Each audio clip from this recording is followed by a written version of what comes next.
Kumbuka tupo katika mwezi wa wapendanao, unaitwa mwezi wa Februari, yaswa mwezi wa Valentine, ambapo wapenzi wanapata kuwa pamoja, wanapata kujivinjari kwa pamoja, wanapata kuspend quality time together.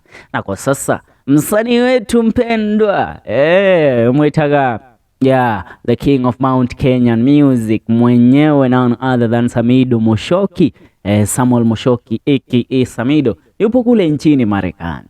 Na Samidoh yupo kule nchini Marekani ambapo alikwenda kwa ajili ya kukaa na wanawe katika kipindi hiki ambacho alikuwa amechukua time off kutokea katika uimbaji wake na kuendelea kufanya shows zake hapa nchini Kenya. So Samidoh amekuwa kule na wanawe na Edday Nderitu. So maswali yamekuwa mengi. Is Samidoh going to spend his Valentine with Edday Nderitu in the United States? Ndilo swali. Je, Samidoh ataenda kukua na mkewe wa kwanza ambaye inaaminika walitalikiana Edday Nderitu katika siku yake ya Valentine? Hawa watu watakuwa pamoja? Kwa sasa nataka tuchimbie swala hili, maana hapo jana Edday Nderitu aliwaacha wengi wakizungumza swa katika mtandao wake wa kijamii wa Facebook baada ya kuachia ujumbe fulani uliopata kuwakwaza wengi.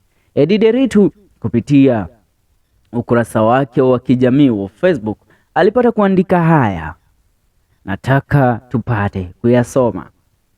Through a Facebook page, Edday posted a picture of her. Alafu akasema, Valentine is here. Uko na mtu ama tunaenda Ash Wednesday? Happy weekend ahead. #nothing but prayers.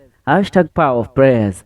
#answered prayers. Wallahi answered prayers. Anatuambia mudhuri ni wake inyomo geto irate mani todo drero haha drona Edday ne mukenu drona wa mushi wake nyari area comment section akiwa ni kama tutaenda hiyo Wednesday. Na muona therapist wa mwene akisema Wednesday papa, but I believe we will enjoy it as we worship God. I have a prayer and I believe it's gonna be answered soon.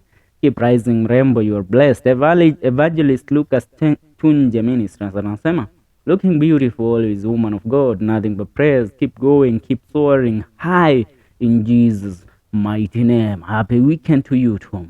Kel Joki anasema etagwa Mundo Kenya.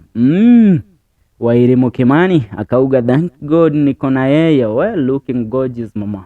Favors Mags anasema habari zinazotufikia, kodi ya nyumba kule Nairobi haijalipo kwa miezi kadhaa, bado tunafanya uchunguzi. Wallahi billahi, nyinyi watu nyinyi munapenda violence. I don't know mnakunywanga nini asubuhi mkiamka. Mnaamkianga violence. Namuona mwingine hapo akisema twende hiyo Wednesday, tutaenda Wednesday alafu dinner date yote 9. Nauliza Edday anaendaje Wednesday? Na mudhuri wake na ku US na kuvururi wa America. Dreda mutige comment shianyo how ke comment section. Twaraniriye tudadaure emoiwa tuya mwado itu ino ne FM show ni wera waje takada ya Kirenyaga kana FK Mwenda. Tungane katika video zetu zijazo.